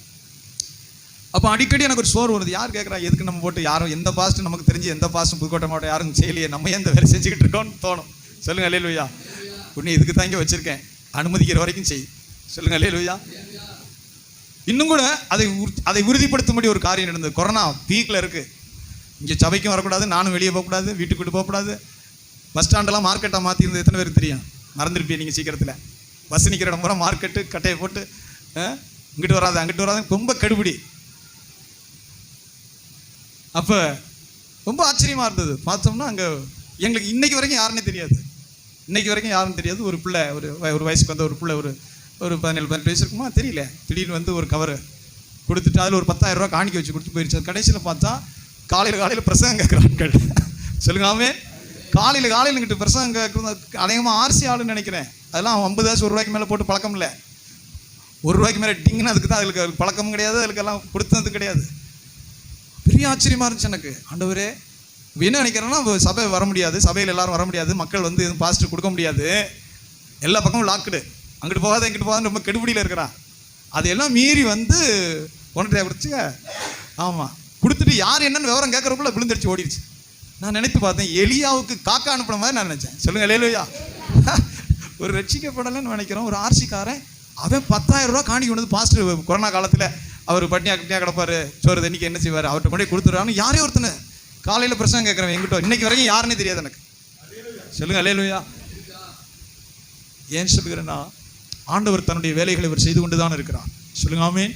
ஒரு முதல் குறிப்பு கர்த்தருடைய ஜனத்துக்கு சொல்லுகிறேன். ஆண்டவருடைய சமூகத்தில் பரிசுத்தவான்கள் தீர்க்கமாய் தேவதூதர்களைப் போல இருப்பார்கள் என்பது உண்மை. சொல்லுங்க அல்லேலூயா. இயேசு கிறிஸ்துவுடைய சாயலை அணிந்திருப்போம் என்று யோவான் சொல்லுகிறான். இயேசு கிறிஸ்துவை போல இருப்போம், அவர் நமக்கு மூத்த சகோதரரை போல இருப்பார்னு சொல்லப்பட்டிருக்கும் உண்மை. சொல்லுங்க ஆமென். ஆனாலும் பரிசுத்தவான்கள் நம்ம எல்லாரையும் நமக்கு அடையாளம் தெரியும். எலியா யாருன்னு தெரியும், எலிசா யாருன்னு தெரியும். சொல்லுங்க ஆமென். எலியா யாருன்னு தெரியும், எலிசா யாருன்னு தெரியும், பரிசுத்தவான்கள் யாருன்னு தெரியும். இல்லாவிட்டால் அந்த ஐஸ்வர்யவானுக்கு எப்படி ஆபிரகாமுக்கு அடையாளம் தெரியுது? இயேசு கிறிஸ்து மறுரூப மலையில ஜெபம் பண்ணும்போது எலியாவும் மோசேயும் இறங்கி வந்தார்கள்னு தெய்வ வசனம் சொல்லுது. சீடர்கள் பார்க்குறாங்க, ஆண்டவரே எலியாவுக்கு ஒரு கூடாரம் மோசேக்கு ஒரு கூடாரம் போட்டுருவோன்னு சொல்றாங்க. சொல்லுங்க ஆமென். பேதுரு எலியாவை பார்த்துருக்கிறாரா? முன்னே கிடையாது. பேதுரு, யாக்கோபு, யோவான் 3 பேர் தான் மலை உச்சியில் ஆண்டவர் கூட்டிட்டு போறாரு மறுரூபமாகும் போது 6 நாளைக்கு பின்பு. அதுக்கு முன்னே எலியாவை பார்த்துருக்க. பழைய ஏற்பாட்டு காலம் எலியாவை யார் பார்த்தா? பழைய ஏற்பாட்டு காலத்தினுடைய மோசே தீர்க்கதரிசியை இப்போ உள்ள பேதுருக்கு எப்படி தெரியும்? இயேசு கிறிஸ்துவானவர் 3 பேரை கூட்டிட்டு போறார். 3 பேரை மலை உச்சிக்கு கூட்டிட்டு போறார். அவர்கள் கண்களுக்கு முன்பாக மறுரூபமானார். மோசேயும் எலியாவும் பரலோகத்திலிருந்து இறங்கி வந்து அவரோட பேசுறாங்க. அவருடைய பாடு மரணங்கள், எருசலேமிலே நிறைவேற்ற போகிற பாடு மரணத்தை குறித்து பேசினார்கள். பைபிள் சொல்லுதா இல்லையா? சொல்லுங்க ஆமென். பரலோகத்துக்கு எடுத்துக்கொள்ளப்பட்ட பின்பு ஒரு அடையாளமும் தெரியாது அப்படிங்கிறது அல்ல. சொல்லுங்க அல்லேலூயா. மோசே யாருன்னு தெரியும், எலியா யாருன்னு தெரியும், ஆபிரகாம் யாருன்னு தெரியும். பாதாளத்தில் இருந்த ஐஸ்வர்யவானுக்கு தெரியுது, ஆபிரகாமே என் தகப்பனேன்னு சொல்றான். சொல்லுங்க அல்லேலூயா. லாசர் இன்னார்னு தெரியுது. அவனுக்கு சுண்டு விரல் வேற இருந்திருக்குல்ல, தாகத்தினால் வேதனைப்படுகிறேன்னு கதறான். சகோதரர்களை பற்றிய ஞாபகம் இருக்கா? அதுவும் இருக்கு. சொல்லுங்க அல்லேலூயா, சத்தமா சொல்லுங்க அல்லேலூயா. ரொம்ப ஆழமான சத்தியம் தான் இது. ஏனென்று சொன்னா, இன்னொரு சுந்தர் சிங் ஒரு காரியத்தை எழுதுகிறார். இந்த பூமியில ஒரு இராணுவ அதிகாரியா இருந்தவன், பஞ்சாப்ல கட்டாக்குங்கிற இடத்துல இராணுவ அதிகாரியா இருந்து அவன் தன் சரீரத்தை விபச்சாரத்துக்கும் குடி வெறிக்கும் பயன்படுத்தினவன். அவனுடைய மனைவியும் பிள்ளைகளும் ரட்சிக்கப்பட்டவர்கள். அது அந்த பழைய கால பாசையில் அவர் எழுதுறார், அந்த பழைய புஸ்தகத்தின் பாசையில். சொல்லுங்காமே, பரலோகம் இருக்கு, நரகம் இருக்கு, நீ மனம் திரு, பாவத்தை விடு, பொல்லாப்பை விட்டுட்டு மனம் திரும்பின்னு அந்த மனைவியும் பிள்ளைகளும் சொல்லிக்கொண்டே இருக்கிறார்கள். இவன் இராணுவ அதிகாரி இருந்தவன் கேட்டதே கிடையாது. அவனுக்கு விபச்சாரம் குடி ரெண்டுலையும் ஓடிக்கிட்டே இருக்கிறான். சொல்றாரு, இந்த மனைவி இறந்தால் பிள்ளைகளெல்லாம் இறந்து மோட்ச ராஜ்யத்துக்குள்ளே சேருகிறார்கள். அப்படியே புருஷனும் மரிக்கிறான். சொல்லுங்க அல்லேலூயா. இப்போ அவனுக்கு இது நீங்கள் பைபிளில் இல்லை, ஆனால் நல்ல ஒரு தேவ மனுஷன், ஆவிக்குரிய புருஷன். அவன் கதறுகிறான், இப்படி எனக்கு நான் தெரியாதே, இப்படி நித்திய ஆக்கினை இருக்குன்னு தெரியாது, நானும் உங்களோட வர்றேன்னு தாவுகிறான், பிரயாசப்படுகிறான். சொல்லுங்காமே, அதில் அந்த புஸ்தகத்தின் வரிகள் அப்படியே வருது. என் நாயகா, சொல்லுங்காமே, என் நாயகா, நான் உயிரோடு இருக்கையில் இது உமக்கு சொல்லவில்லையா? இன்னைக்கு நம்ம சொல்கிறோமா? அவரும் டிப்டாப்பாக இருக்கா, டை கட்டுறாரு, அவர் டை அடிச்சுட்டு போகிறாரு, அதுதான் நினைக்கிறான். இந்த மாதிரி சொல்லுது, என் நாயகா, என் பிராண நாயகா, நீ உயிரோடு இருக்கையில் நான் சொல்லலையா? தேவனுடைய ராஜ்யத்தில் பங்கடையணும்னு நான் உனக்கு சொல்லலையா? தேவனுடைய ராஜ்யத்தில் நீ வரணும்னு நான் உனக்கு சொல்லலையா, கெஞ்சலையா? சொல்லுங்க அல்லேலூயா. நீனு கேட்டதா இல்லை. சொல்லும்போது சொல்றாரு, இந்த ஆத்மாவும் பிள்ளைகளும் தேவனுடைய அந்த மகிமையில பிரவேசிக்க முன்னாடி முறையிட்டார்கள்னு சொல்றார். அவர் எடுத்துக்கொள்ளப்பட்டது கண்டபோது நாங்கள் எப்படி சந்தோஷமா இருக்க முடியும்? கடவுளுடைய ராஜ்யத்தில் நாங்கள் எப்படி, நானும் பிள்ளைகளை எப்படி நாங்கள் பூரிக்க முடியும் அப்படின்னு கேட்கும்போது அவர் சொல்றார், தேவ வசனம் சொல்லுது, அங்கே அழுகை இல்லை, அங்கே கண்ணீர் இல்லை, துக்கம் இல்லை. அது வெளிப்படுத்தின விசேஷத்தில் சொல்லப்பட்டிருக்கு. அவர்கள் குறிப்பிட்டதை தாண்டி கர்த்தருடைய பரலோக மகிமைக்குள்ள பிரவேசித்த போது அவர் சொல்றாரு, ஒருபோதும் அவனை கண்டதே இல்லாதவர்களை போல குதூகலித்து தேவனுடைய மகிமையில பிரவேசித்தார்னு சொல்ல. ஒருபோதும் அவனை கண்டதே இல்லாத மாதிரி அவர் மறந்து போனார்கள். ஏனென்றால் அது ஒரு நிலை. சொல்லுங்க ஆமென். பரலோக மகிமைக்குள்ள பிரவேசித்த பிறகு ஒருபோதும் அவனை காணாதவர்களை போல மகிழ்ச்சியாய் உள்ளே பிரவேசித்தார் பரலோகத்துக்குள்ள அப்படின்னு சொல்றார். சத்தமா சொல்லுங்க அல்லேலூயா. போட்டு இதில் நாம் கவனிக்கிற ஒரு முக்கிய குறிப்பு இருக்கிறது. உங்க குடும்பம், சொல்லுங்க ஆமென். கணவன், மனைவி, பிள்ளைகள், சகோதரர்கள், பிள்ளைகள் எல்லாரும் ரட்சிக்கப்பட்டிருக்கிறார்களா? எல்லாரும் தேவனுக்கு பயந்து நடக்கிறார்களா? சொல்லுங்க ஆமென். தேவனுடைய வழிகளில் நடக்கிறார்களா? கர்த்தரை அவர்கள் சேவிக்கிறார்களா? சொல்லுங்க ஆமென். கர்த்தரை பின்பற்றுகிறார்களா? அதுல ஒரு தேவ மனுஷன், சொல்லுங்க ஆமென், ஒரு வைராக்கியப்படணும். அதுதான் முதல் குறிப்பு. அதுதான் இங்கே வேதம் சொல்லுகிறது. கொர்நேலியை குறித்து வேதம் சொல்லுகிறது. சிறைச்சாலை தலைவனை குறித்து வேதம் சொல்லு. ஒவ்வொரு இடத்துலையும் வாசிக்கிறோம், தன் வீட்டார் அனைவரோடும் தேவனுக்கு பயந்தவனுமா இருந்து. சத்தமா சொல்லுங்க அல்லேலூயா. ஆமாம், உங்கள் பிள்ளை வெளிநாட்டில் படிக்கலாம், நிறைய சம்பாதிக்கலாம். அது ரட்சிக்கப்படலைன்னா அது இழந்து போன பிள்ளை. அது ரட்சிக்கப்படலைன்னா அது இழந்து போன பிள்ளை. அது தேவனுடைய சபை, தேவனுடைய மகிமையில பிரவேசிக்காது. தேவனுடைய மகிமையிலிருந்து தள்ளப்பட்டு போகும். சொல்லுங்க ஆமென். அது பணம் இருக்கலாம், வேலை இருக்கலாம், பதவி இருக்கலாம், எதுவும் இருக்கலாம். அவர் ரட்சிக்கப்பட்டு ஞானஸ்நானம் பெற்று கர்த்தரை பின்பற்றாமல், தேவனுடைய சத்தியத்தில் பின்பற்றி வராமல், அவரை பின்பற்றாமல் போனால் அது இழந்து போன நபர். அதனாலதான் முதல் குறிப்பு வாசிக்கிறோம். கொர்நேலியை குறித்து ஆண்டவர் சொல்கிறார். சீக்கிரம் வாசிங்க. இத்தாலியா பட்டாளம் என்னப்பட்ட பட்டாளத்திலே 100க்கு அதிபதியாகிய கொர்நேலியு என்னும் பேர் கொண்ட ஒரு மனுஷன் செசரியா பட்டணத்திலே இருந்தான். அவன் தேவ பக்தி உள்ளவனும். அவன் தேவ பக்தி உள்ளவனும். தயவு செய்து கவனிங்க, இது பழைய பிரசங்கமா எடுத்துக்கொள்ளாதீங்க. அவன் தேவ பக்தி உள்ளவனும். சொல்லுங்க அல்லேலூயா. நம்ம உயரலாம், தாழலாம், நம்முடைய வாழ்க்கையின் தரம் உயரலாம், குறையலாம். பெரிய டைல்ஸ் வீட்டில் இருந்துட்டு ஒண்ணுமே வழி இல்லாமல் ஒரு கூரை வீட்டுக்கு வந்திருக்கலாம், அல்லது கூரை வீட்டில இருந்து நல்ல வீட்டுக்கு போயிருக்கலாம். இதெல்லாம் பிரச்சனையே கிடையாது. சொல்லுங்க ஆமென். இது அளவீடே கிடையாது. ஆண்டவர் சொல்லுகிறார், அவன் தேவ பக்தி உள்ளவனும். சொல்லுங்க ஆமென். தேவ பக்தி, தேவனை பற்றி கொள்ளுகிற மனுஷன், தேவ பக்தி உள்ள மனுஷன். சொல்லுங்க அல்லேலூயா. நீங்க ஆணோ பெண்ணோ அதுதான் அஸ்திவாரம். நான் தேவ பக்தி உள்ள மனுஷனா? ஆண்டவர் என் ஆன்மா பிடித்து கொண்டிருக்கிறதா? எடுபடாத பங்கு என் ஆத்மா என் ஆண்டவரை பற்றி பிடித்து கொண்டிருக்கிறதா? சொல்லுங்க அல்லேலூயா. தேவனை என் ஆத்மா பற்றி பிடித்து கொண்டிருக்கிறதா? முதல் குறிப்பு, அவன் தேவ பக்தி உள்ளவனும். சொல்லுங்க அல்லேலூயா. தேவ பக்தி உள்ள மனுஷனுக்கு ஆலயத்துக்கே வந்திருக்கிறோம். தேவ பக்தி இருக்கிறனால வந்திருக்கிறோம் ஆலயத்துக்கு. கர்த்தருடைய வார்த்தை வெளிப்படுகிறது. கர்த்தரை ஆராதிக்கிறதுக்காக, கர்த்தருடைய பிரசன்னத்தில் நாம் பங்கடைவதற்காக கர்த்தருடைய சபையை நோக்கி வருகிறோம். தேவன் இந்த பூமியில சபையை ஏற்படுத்தி வைத்திருக்கிறார். சபை என்ன செய்யுது? மனுஷனுடைய ஆன்மாவை உயிர்ப்பிக்குது. ஆண்டவர் இடைபடுகிறார். அது தேவனுடைய வீடு, தேவனுடைய திராட்சை தோட்டம். என் ஜெப வீட்டில் அழைத்து நான் அவர்களை மகிழ பண்ணுவேன். சொல்லுங்க ஆமென். ஆத்துமாவோட ஆண்டவர் இடைபடுகிறார். தன் வார்த்தையை அனுப்புகிறார், அவளை எச்சரிக்கிறார், உயிர்ப்பிக்கிறார். இந்த வேலையை ஆண்டவர் சபையின் மூலமா செய்கிறார். சபையின் மூலமா ஆண்டவர் செய்கிறார், செய்து கொண்டே இருக்கிறார். சொல்லுங்க ஆமென். சபை போஷித்து காப்பாற்றுகிறது, கண்டிக்குது. தேவ ஆவி ஜனத்தோடு பேசுகிறார். என் ஜெப வீட்டில் அழைத்து நான் அவர்களை மகிழ பண்ணுவேன் என்று சொல்லுகிறார். அப்ப முதல் குறிப்பு தேவ பக்தி உள்ள மனுஷன். சொல்லுங்க அல்லேலூயா. தேவ பக்தி உள்ள மனுஷன் அநீதிக்கு போக மாட்டான், இரண்டாம் திருமணம் செய்ய மாட்டான், தன் மனைவியை விட்டுட்டு விபச்சாரத்துக்கு போக மாட்டான். தேவ பக்தி உள்ள மனுஷன் துன்மார்க்கனோடு சேர்ந்து குடிக்க போக மாட்டான். தேவ பக்தி உள்ள மனுஷன் தன்னுடைய பணத்துக்கு மிஞ்சி இன்னொருடைய பணத்துல இருதயம் வராது. தேவ பக்திங்கிறது சாமி கும்பிடுறது இல்லை. சொல்லுங்க அல்லேலூயா. தேவ பக்தி, காட்லினஸ், டிவைனிட்டி, தேவனோடு இணைந்த மனுஷன். அதனாலதான் தேவ பக்தி. சொல்லுங்க ஆமென். அவன் தேவ பக்தி உள்ளவனும் அப்படின்னு சொல்றார். அதனாலதான் ஆண்டோடைய பிள்ளைகிட்ட சொல்லுகிறேன், தயவு செய்து 100 தடவை சொல்லுகிறேன், உங்க பிள்ளையோ உங்க குடும்பம் யாரும் இருந்தாலும் சரி, நான் எப்பொழுதும் சொல்லுகிறது உண்டு. ஒரு ஏழையா இருக்கலாம், நீ கட்ட போற பொண்ணோ மாப்பிள்ளையோ, அவன் ரட்சிக்கப்பட்டவனா, எனக்கு பாவம் வேணான்னு சொல்றவனா, தேவனையும் சபையை நேசிக்கிறவனா, சத்தியத்தை முதல்ல வைக்கிறவனா, ஞாயிற்றுக்கிழமை ஆனா கர்த்தரை தேடுகிற மனுஷனா, தயவு செய்து பாருங்க.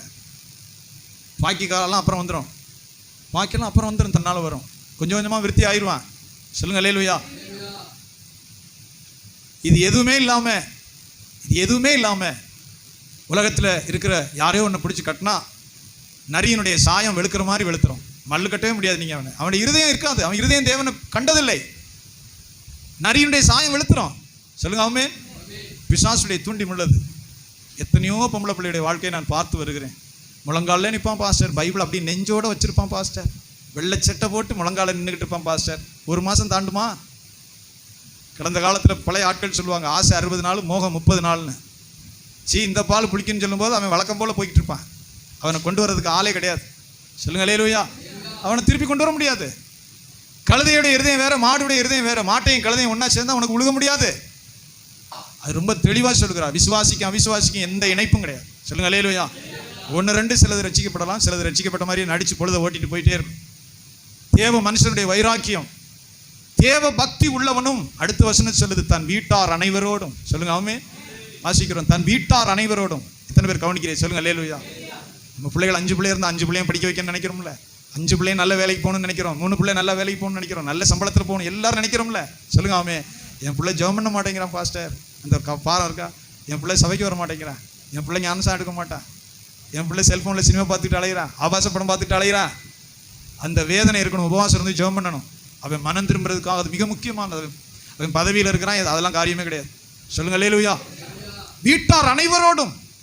நீங்க இதுல கருத்துள்ளவர்களாக இருந்தால் உங்க வீட்டாரை நீங்கள் ஆதாயப்படுத்துவீர்கள்.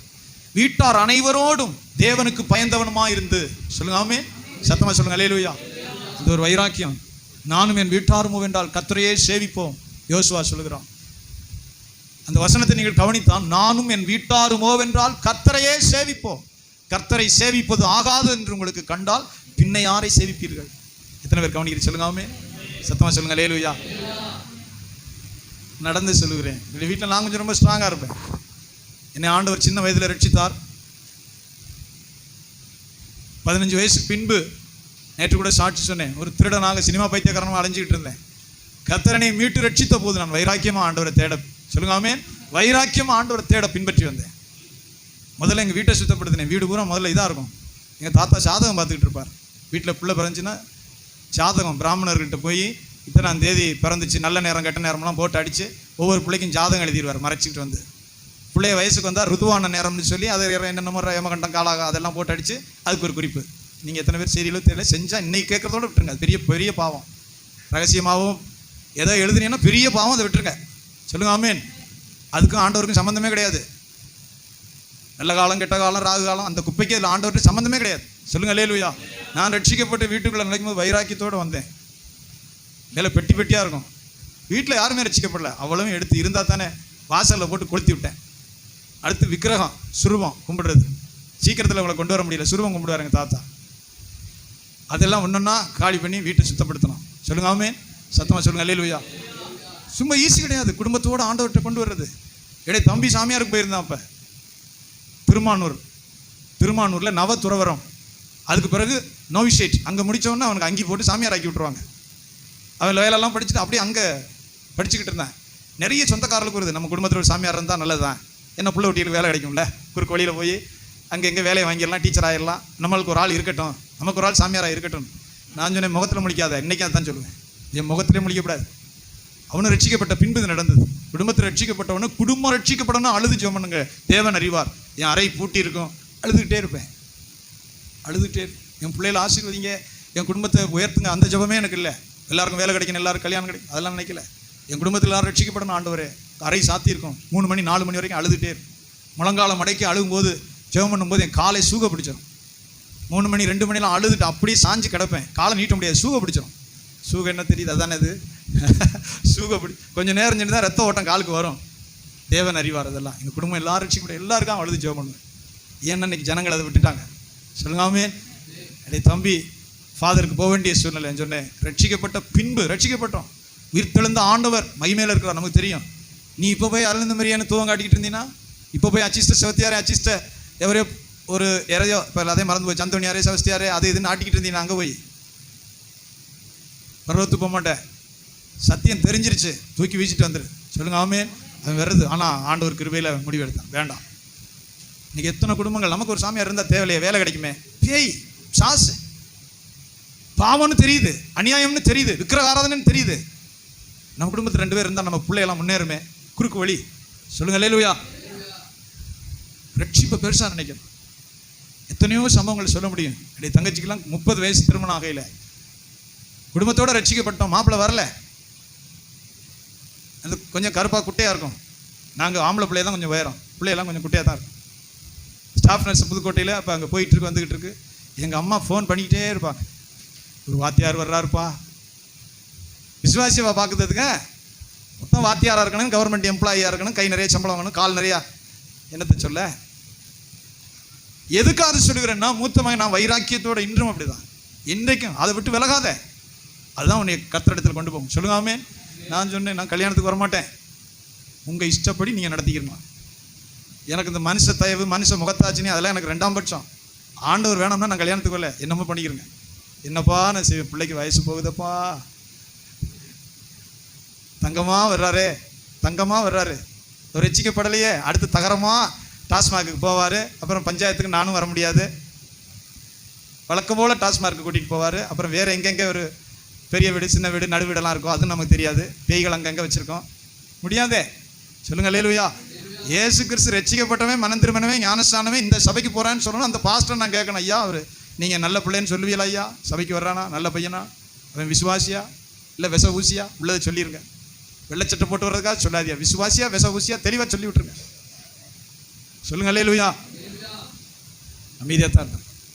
கர்த்தர் கிருபையில் அப்புறம் திருமணம் நடந்தது. சிங்கப்பூரில் ஒரு இன்ஜினியர் வந்து பிஆர்லாம் அங்கே இருக்குது. கர்த்தருக்கு காத்திருக்கிறது கஷ்டம்தான். சொல்லுங்க அல்லேலூயா. நம்ம அவசரத்துக்கு இல்லை, நம்ம அவசரம் இல்லை, நம்முடைய இருதய நேர்மையை விரும்பணும். வேதம் சொல்லுகிறது, தன் வீட்டார் அனைவரோடும் தேவனுக்கு பயந்தவனுமா இருந்து. சொல்லுங்க ஆமென். சத்தமா சொல்லுங்க அல்லேலூயா. ஆண்டவருக்கு பயந்தவனா இருக்கிறது, தீமையை வெறுக்கணும். வெறும் சாட்சிக்காக சொல்கிறேன், வெறும் 2000 ரூபாய் இன்னைக்கு 2 லட்சம் கொடுக்க விசுவாசி முந்திக்கிட்டு போகுது. சபையில் ஒரு விசுவாசி 5 லட்சத்தை கொண்டு போய் எம்பிடிசியில் வேலைக்கு லஞ்சமாக கொடுத்து, அப்புறம் பாஸ்ட்டுக்கு மட்டும் சொல்லிடாதிய, அவர் பிடிச்சி திட்டுவார். பாஸ்ட்டுக்கு தான் பயமா, ஆண்டவருக்கு நீ பயப்படவே இல்லையே. கிடைச்சோ கிடைக்கலே தெரியல. என்னுடைய தம்பிக்கு போஸ்டிங்கும் வந்துட்டா, செட்டியார் மேனேஜ்மெண்ட் எஸ்எம்எஸ்ங்கிற அந்த பள்ளிக்கூடத்தில் கூப்பிட்டு, ஏன்னா ப்ரொஃபஸர்லாம் ரெக்கமெண்ட் பண்ணுவாங்க, ப்ரொஃபஸர்ஸ் பூரா ரெக்கமெண்ட் பண்ணி செட்டியார் மேனேஜ்மெண்ட் எஸ்எம்எஸ்னு ஒரு ஸ்கூலு, பெரிய பள்ளிக்கூடம், செட்டியார் பள்ளிக்கூடம். இந்த தம்பி நல்ல பையன், அவ்வளோ பேரும் ப்ரெஷர் பண்ணுறாங்க அங்கே மேனேஜ்மெண்ட்டுக்கு, இவனை நீங்கள் டீச்சராக போடணும், எங்கள் கல்லூரியில் முடிச்சிருக்குன்னா டீச்சர் ட்ரைனிங் முடித்தவனுக்கு இருக்குது, அவனை நீங்கள் போட்டே ஆகணும். முடியலை, போட்டாச்சு. அவனை தூக்கி இப்போ கவர்மெண்ட் டீச்சராக ஒர்க் பண்ணிகிட்டு இருக்கிறான், கொஞ்சம் நாள் ஆகுது. அந்த போஸ்டிங் என்னமோ பண்ணுறதுக்காக ஒரு 2000 ரூபா கேட்குறாங்க. நான் நடந்தது தான் சொல்லுவேன். 2000 கேட்குறாங்க. அந்த போஸ்டிங் வந்து எஸ்சிக்கு போட வேண்டிய போஸ்டிங், அதை நாங்கள் கரெக்ட் பண்ணிக்கிறோம். ஏய்வ் ஆஃபீஸுக்கு 2000 ரூபா இந்த பையன் மட்டும் கொடுத்துங்க, நாங்கள் அதை என்னமோ பண்ணிக்கிறோம் அப்படின்னு கேட்குறான். அவன் வந்து என்கிட்ட கேட்குறான். சொல்லுங்க ஆமென். அந்த மாதிரி கேட்குறதுனா சொல்லுங்க அல்லேலூயா. நான் அன்றைக்கே அதை தான் சொன்னேன், என் விசுவாசம் வேறு, கர்த்தரனை அழைத்தான். இது தூக்கி போட்டு அங்கே போனால் அங்கே போயிடுவேன், அந்த ரோட்டில் உட்காந்து பிரசங்கம் பண்ண, இந்த ஊருக்கு போ, நான் போயிட்டே, எனக்கு அதெல்லாம் விஷயம் கிடையாது. அண்ணன் பேச்சை கேட்டு போனேன் நீ நாளைக்கு சொல்லக்கூடாது. என்ன ஆண்டவர், என் விசுவாசம், நான் தேவனை பின்பற்றுகிறது வேறு. உனக்கு ஆண்டவர்கிட்ட விசுவாசம் இருந்துச்சுன்னா நீதி, இது சரி இது தப்புன்னு தெரிஞ்சால் அதை பின்பற்று. சொல்லுங்க ஆமென். ஜெபம் பண்ணிட்டு வேணாம் அவன் சொன்னான், இன்னொருத்தருக்கு கிடைக்க வேண்டிய வேலை நமக்கு வேண்டாம்னே. சொல்லுங்க அல்லேலூயா. அரசாங்கம் இன்னொருத்தருக்கு கொடுக்கணும்னு இருக்கு, அவருக்கு அது போட்டோம், நமக்கு அது வேண்டாம். அங்கதான் ஆசீர்வாதம் தொடங்குது. நான் சொல்றேன், இன்னொருக்கு கொடுக்க வேண்டிய வேலைன்னு அரசாங்கம் வச்சிருக்க, அதை நம்ம உள்ள புகுந்து அதை மால் பிராக்டிஸ், வேண்டாம் நமக்கு வேண்டாம், விட்டுரு, சரிடா விட்டுரு. சொல்லுங்க அல்லேலூயா. அதுக்கு பின்பு உடனே அல்வா கட்டி லாட்டிச்சிட்டுலாம் விழுகலை, அப்படிலாம் விழுகாது. நீ சோதிக்கப்பட்ட பின்பு, புடமிடப்பட்ட பின்பு பொன்னாக விளங்குவாய். அதுக்கு பிறகு அரசாங்கத்தில் இருந்த டீச்சர் வேலையை விட்டுட்டு ஏற்காட்டுக்கு போனால் அவன் 6000 கொடுக்குறதுக்கு கொன்னான். மான்ஃபோர்ட் ஸ்கூலில் வெறும் 6000 கொடுக்குறதுக்கு இப்படி புளிறான். அழுகாத குறையா இப்படி ஆயிடுச்சேன்னே. சொல்லுங்க ஆமென். அப்பவும் அதே தான் சொன்னேன், கர்த்தர் உன்னை காண்கிறார், ஆண்டவர் உன்னை பார்க்கிறார், ஆண்டவர் உன்னை காண்கிறார். சொல்லுங்க அல்லேலூயா. சொல்லிகிட்டே இருக்க முடியும். இப்போ ஜெர்மனிக்கு போகிறான், இப்போ போலந்துக்கு போனால், நியூசிலாந்து போனால், இப்போ அமெரிக்கா, இதில் ஆஸ்திரேலியாவில் அவனுடைய மனைவி அங்கே இருக்கு. 80 லட்சம் ரூபா கொடுத்து அவனுடைய மனைவி அங்கே படிக்க வச்சுக்கிட்டு இருக்கு ஆஸ்திரேலியா அரசாங்கம். சொல்லுங்க ஆமென். இதை கேட்க உங்களுக்கு ஒருவேளை மகிழ்ச்சியாக இருக்கலாம், ஆனால் அந்த போன பாதை முள்ளான பாதை. சொல்லுங்க அல்லேலூயா.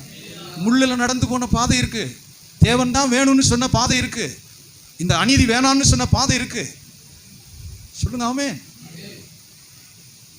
முள்ளும் கல்லுமான ஒத்தையடி பாதை இருக்கு, வைராக்கியமா ஆண்டவரை பின்பற்றின பாதை இருக்கு அதுக்கு பின்னாடி.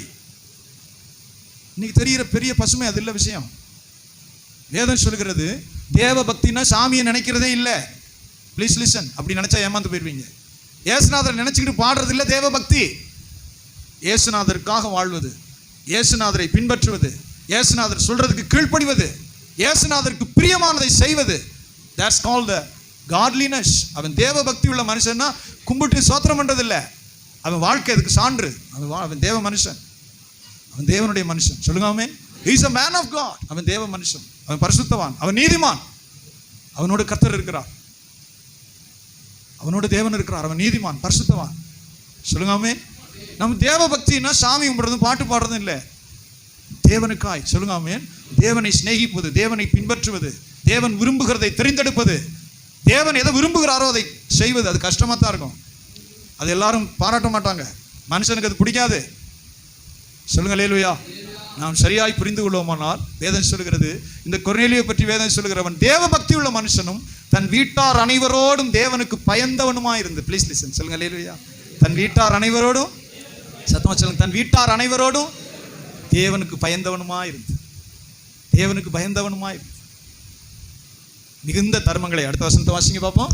ஜனங்களுக்கு மிகுந்த தர்மங்களை, ஜனங்களுக்கு மிகுந்த தர்மங்களை செய்து எப்பொழுதும் தேவனை நோக்கி ஜெபம் பண்ணி கொண்டிருந்தார். நீ வந்து பாக்குறீங்களா? சொல்லுங்க அல்லேலூயா. உயிரோடு இருக்கையில எளியவருக்கு கொடுங்க, நிச்சயமா உங்க பிள்ளைகளை ஆசீர்வதிக்கப்படும், குறைவிடாது. கர்த்தருடைய வார்த்தை நிறைவேறும். சொல்லுங்க ஆமென். எளியவர், உங்க சொந்தக்காரில் எளியவர், விதவை, தேவையுள்ள மனுஷன், கையை தராங்க. எல்லாம் எனக்கு ஒன்றும் கிடையாது, செத்தவொன்னும் பிள்ளைய பங்கு போட்டுட்டு போவோம், அவ்வளோதான். என்ன செய்ய போகுது புதுசா? உங்களுக்கு என்ன கிரியை வரும்?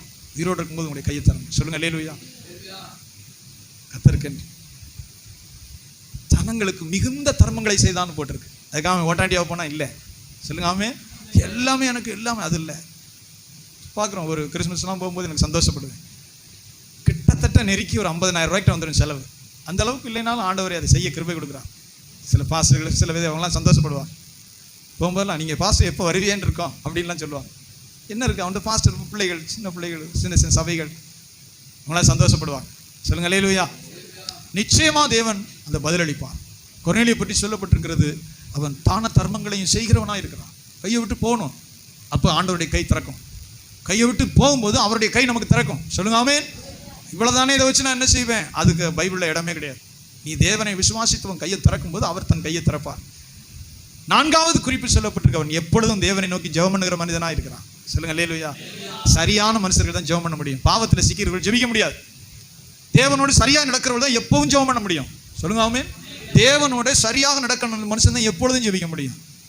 ஞாயிற்றுக்கிழமை மட்டும் ஆண்டவரே, சனிக்கிழமை இல்லை, எப்பொழுதும் ஜெபிக்க முடியும். சொல்லுங்க அல்லேலூயா. அவன் எப்பொழுதும் சரியா இருந்தா எப்பொழுதும் ஜெபிக்க முடியும். அவனில் பாவம் இல்லாத மனிதர்கள் தான் எப்பொழுதும் ஜெபிக்க முடியும். சத்தமா சொல்லுங்க ஆமென். தேவனை நோக்கி எப்பொழுதும் ஜெபிக்கிற மனுஷனா இருக்கிறான். கையில சுத்தமா இருக்கிறான். அடுத்தவர்கிட்ட பணம் இல்லை, அநியாயம் கிடையாது, வாயில கபடம் கிடையாது, பொய் கிடையாது. தேவனை சேவிக்கிற மனுஷன், அவனுடைய வீட்டாரும் தேவனை சேவிக்கிற மனிதர்கள். சொல்லுங்க ஆமென். எப்பொழுதும் ஜெபம் பண்றான். Please listen. சொல்லுங்க ஆமென். எப்பொழுதும் தேவனை நோக்கி எப்போ விரும்புறானோ என் தேவனின் ஜெபம் பண்றான். பெரிய அதிகாரத்தில் இருந்த கொர்நேலியை உபவாசம் இருந்து ஜெபிக்கிற மனிதனா இருக்கிறான். எவ்வளவு பெரிய பொறுப்பு! தயவு செய்து நிமிர்ந்து பாருங்க. சொல்லுங்க ஆமென். முடிச்சிருவோம். எவ்வளவு பெரிய பொறுப்பு! நூற்றுக்கு அதிபதினா பெரிய பொறுப்பு. அந்த நாட்கள்ல அவன் கையில ஒப்படைக்கப்பட்ட ஒருத்தனை லூஸ் பண்ணிட்டா நூற்றுக்கு அதிபதி சிறைச்சேதம் பண்ணப்படுவான்.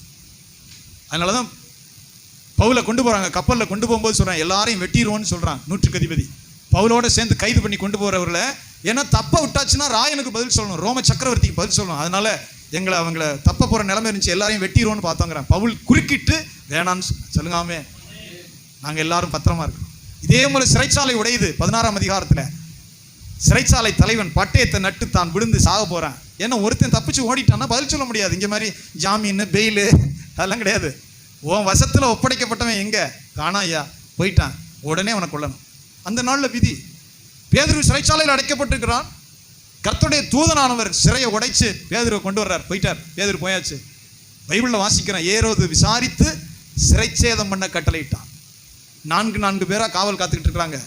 அவன் பூரா காவல் காத்துக்கிட்டு இருக்காங்க. கர்த்தருடைய தூதன் சிறையை திறந்து பேதுரு கொண்டு போயாச்சு. ஏரோது விசாரிக்கிறான், எங்க பேதுரு போயிட்டாரியா, நீ எல்லாம் என்ன பண்ணிட்டு இருந்த, வேற வார்த்தையே இல்லை. சிறைச்சேதம் பண்ண கட்டளையிட்டான். வேலை முடிஞ்சு போச்சு.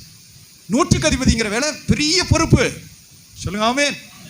ரோம சக்கரவர்த்திக்கு பதில் சொல்லணும். அந்த தேவ மனுஷன் உபவாசம் இருந்தான். தயவு செய்து கவனிங்க, சொல்லுங்க அல்லேலூயா. சில நேரம் நம்ம சொல்லுவோம் பாருங்க, சாக்கு போக அதெல்லாம் ஆண்டவர்கிட்ட எடுபடாது.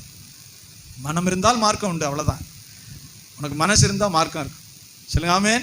இல்லை பாஸ்டர் நான் சாக்கு போக்கு தான் சொல்லுவேன், அதை பற்றியெல்லாம் ஆண்டவருக்கு பிரச்சனை கிடையாது. பெரிய கொர்நேலியோன் கண்ணீரோடு ஜெபிக்கவும் உபவாசம் இருக்கவும் தேவனை நோக்கி மன்றாடவும் அவனுக்கு முடிந்தது. சொல்லுங்க அல்லேலூயா. கடைசியாக முடிப்போம். கொர்நேலி எந்த ஜெப குறிப்புக்காகவும் ஜெபிக்கல, அதுதான் முக்கியமானது. சொல்லுங்க ஆமென். என் பிள்ளைக்கு சம்பளம் இல்லை ஆண்டவரே, என் மகன் ஒருத்தன் வேலை இல்லாமல் சிரமப்படுற ஆண்டவரே, என் மகளுக்கு ஏதோ குழந்தை இல்லை ஆண்டவரே, கீ வீடு கட்ட முடியாமல் மே வீடு கட்ட முடியாமல் தடுமாறிட்டு இருக்க ஆண்டவரே, ப்ரமோஷன் வரமாட்டேங்குது ஆண்டவரே. அவனுக்கு ஜெப குறிப்பே கிடையாது. அதனால தான் கர்த்தர் எழுதி வச்சிருக்கிறான். சில ஜெப குறிப்பு இருந்தால் தான் ஜெபம் பண்ணுவோம். அதெல்லாம் சின்ன பிள்ளை முட்டாய் கழுகிற கதை. ப்ளீஸ் லிசன், அதுலேருந்து நம்ம வரணும். பிள்ளை முட்டாய் கழுகிற கதை. உங்கள் ஜெப குறிப்புக்காக ஜெபிக்கலாம், எனக்கு ஜெப குறிப்பு இருந்தால் தான் நான் ஜெபம் பண்ணுறேன். முட்டாய்க்கு பிள்ளை அழுகிற கதை. இந்த கொர்நேலி அதை தாண்டின மனுஷன், பெரிய பொறுப்புள்ள அந்த தேவ மனுஷன். சொல்லுங்க ஆமென். அவன் ஆண்டவருக்கு ஸ்தோத்திரம் செய்தார். அவன் இன்னும் ஞானசானம் இருக்கல, பரிசுத்தாவி பெறல, எதுவுமே இல்லை. வேத ஆராய்ச்சியாளர் சொல்லும்போது பிலிப்பு என்கிறவன் செசாரியாவில் பிரசங்கம் பண்ணின போது அதை கேட்டு தொடப்பட்டவன், ஆனால் ஞானசானம் பெறல, ரட்சிக்கப்படலை, பரிசுத்தாவி பெறல. ஆனால் தேவ பக்தியோட நீதியோட மன்றாடுகிறான். சொல்லுங்க ஆமென். தர்மம் செஞ்சுட்டு தேவனை நோக்கி கதறான், கெஞ்சுறான். கர்த்தர் தன்னுடைய தூதனை அனுப்புகிறான். சொல்லுங்க அல்லேலூயா. ஒரு குறிப்பை மனதில் வைங்க. ஸ்தோத்திரம். பரிசுத்த ஆவியானவர் இந்த நாளில் உணர்த்துன்னு சொல்லு. ரட்சிக்கப்படாத உங்கள் குடும்பத்தில் உள்ளவங்க ரட்சிக்கப்படணும்னு பிரயாசப்படுங்க. அப்படியே பொல்லாத வழிகள் இருந்தால் அதிலிருந்து மீண்டு தேவனிடத்தில் வரணும்னு பிரயாசப்படுங்க.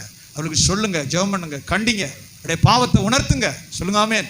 முகத்தாட்சினியை நரகத்தில் எடுபடாது. திடீர்னு செத்து நரகத்துக்கு போன உடனே ஒரு நாள் ஒரு வேளை சொல்லுவேன், நீ நாச்சினை கண்டிச்சு சொன்னியா? சொல்லுவான். உன் சகோதரன் சொல்லுவான், உன் சகோதரி சொல்லுவான், நீ நாச்சினை கண்டிச்சு சொன்னியா? நித்திய ஆக்கினைக்கு போவேன்னு சொன்னியா? சொல்லுங்க அல்லேலூயா. முகத்தாட்சினியம் முக்கியம் இல்லை, கண்டிச்சு உன் வீட்டார் அனைவரோடும் ரட்சிக்கப்பட்டதுக்காக ஜெபம் பண்ணுங்க. சொல்லுங்க, எழும்பி நிற்போமா, ஜெபம் பண்ணுமா. ஆண்டவரே, பரிசுத்த ஆவியானவரே, ஸ்தோத்திரப்படுகிறார். ஆண்டவரே, உன் குடும்பத்துக்காக ஊழியம் செய். பரிசுத்த ஆவியானவர் உணர்த்துகிறார். உன் குடும்பத்துக்காக ஊழியத்தை செய், உன் குடும்பத்துக்காக ஊழியத்தை செய். ஆண்டவரே ஸ்தோத்திரம். உன் வீட்டார் ரட்சிக்கப்படட்டும், உன் வீட்டார் ரட்சிக்கப்படட்டும். ஆண்டவர் அதில் கிருபை உள்ளவராக இருக்கிறார். கரங்களை வைத்து நன்றி ஆண்டவரே. உன் வீட்டார் ரட்சிக்கப்படட்டும், உன் குடும்பத்தில் இருக்கிற எல்லாரும் ரட்சிக்கப்படட்டும். அவர்கள் கர்த்தரை தேடட்டும், ஞானஸ்நானம் பெறட்டும், சபைக்கு வரட்டும், அவர்கள் திருவிருந்து பந்தியில் பங்கு கொள்ளட்டும், அவர்கள் கர்த்தருக்கு ஜனமாகட்டும், ஊழியம் செய்யட்டும். ஆண்டவரே ஸ்தோத்திரம். என் பிள்ளைகள் உம்மை தேடட்டும் ஆண்டவரே, நேசிக்கட்டும் ஆண்டவரே. ஸ்தோத்திரம், ஸ்தோத்திரம், ஸ்தோத்திரம், ஸ்தோத்திரம், ஸ்தோத்திரம். விலையேற பெற்றது அது. கர்த்தர் ஜீவனை கொடுத்தது உன் ஆத்துமா ரட்சிக்கப்படுவதற்காக. கர்த்தர் ஜீவனையே கொடுத்தது உன் ஆத்துமா ரட்சிக்கப்படுவதற்காக. ஆண்டவரே, விலையேற பெற்ற ரட்சிப்பு உண்டாகும்படியாக நன்றி ஆண்டவரே.